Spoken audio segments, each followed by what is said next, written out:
ഇവിടെ ആൾക്കാർക്ക് ഡബിളിംഗ് വേണ്ടത്. നമ്മൾ പ്രോഫിറ്റ് റിസ്ക് ആയി ആൾക്കാർക്ക് ഡബിളിംഗ് ആണ് നോക്കുന്നത്. ഞാനിത് ഇൻവെസ്റ്റേഴ്സിനോട് ലോസ് എടുക്കാൻ അവർ തയ്യാറുമല്ല എന്നാൽ അവർക്ക് കൊടുക്കുന്ന പോലെ പറ്റില്ല. പക്ഷേ ഇതേ ആൾക്കാർ ബാങ്കിൽ പോയി FD ഇടും 7%.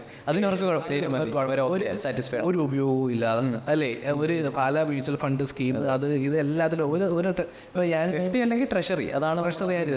ഇപ്പം മ്യൂച്വൽ ഫണ്ടുകൾ ചിലപ്പോൾ ഇട്ട് ഇപ്പം ഉമ്മ ഇടുന്നുണ്ട്. ഫണ്ടൊക്കെ ഇട്ടിട്ടുള്ള ഈ ഇറങ്ങിയപ്പോഴും അനിയത്തി അവർക്ക് 18 വയസ്സ് 18 അപ്പം 18 വയസ്സാകുമ്പോൾ എടുക്കാനുള്ള സാധനമാണ്.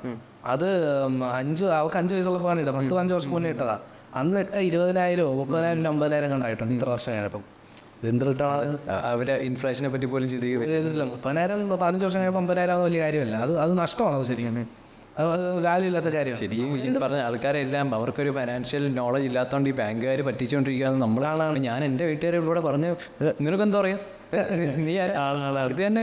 ഇത് പറയുമ്പോൾ ഒരു കാര്യം കൂടെ ഞാൻ പറയാം. ഇന്നിപ്പോൾ രാവിലെ ഒരാളോട്ട് സംസാരിച്ചു. അവർ മക്കളുടെ പേരിൽ എനിക്ക് വളരെ വേണ്ട ഒരാൾ. അപ്പോൾ ഇവർ 5 ലക്ഷം രൂപ 2020 ICICI ബാങ്കിൽ ഇൻവെസ്റ്റ് ചെയ്തു. 5 ലക്ഷം രൂപയുടെ ഷെയർസ് ICICI ബാങ്കിൽ വാങ്ങിച്ചിട്ടുണ്ട്. രാവിലെ ഇങ്ങോട്ട് വരുന്ന വഴിയാണ്. അപ്പം ഫോൺ സംസാരിച്ചിട്ടുണ്ടെങ്കിൽ എൻ്റെ അടുത്ത് ഞങ്ങൾക്ക് പറഞ്ഞു അടുത്ത ഒരു 5 ലക്ഷം രൂപ